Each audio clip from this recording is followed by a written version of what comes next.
Katulad mo nga rin ako, trentahe na. Pagod sa trabaho. Haha. Ni Taylay lamang, Buyong Dang Shin. May sagot ako dyan. It's pumper time. Pumunta nga kami sa Chungli para mag-relax naman. May package nga sila dito.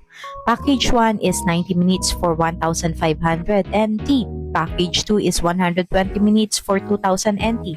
Package 3 is 150 minutes for 2,500 NT. Don't worry baby, kung first time mo nga dito ay may discount ka. Just follow their IG and Google page and leave a review. Pagpasok mo pa lang sa shop ay napaka-aesthetic na. They give you inside slippers.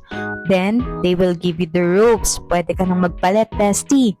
Oh, andis lang ang hindi tatanggalin, ha? Ang pinili nga namin ay yung package 2. After changing clothes, foot spa time, foot scrub and massage. Dito pa lang ay relaxing na. After nga namin dito ay pumunta na kami sa massage room. It's time for a full body massage. Ay, Diyos ko, maglalagutukan. Paano ba naman? Trentahe na nga kasi. At ayun na nga, ang sarap nga sa pakiramdam. Ang galing ng mga Vietnamese na nagmamassage dito, especially my friend.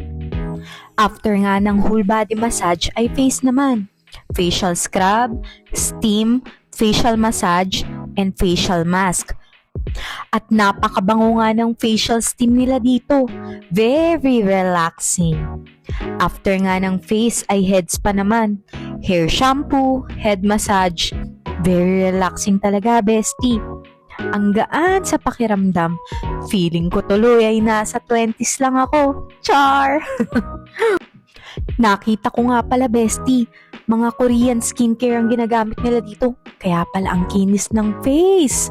Naku, baka paglabas namin dito, magmukhang Koreana na kami. Char!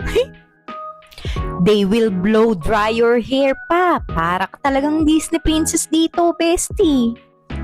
Ano pa nga bang hinihintay mo?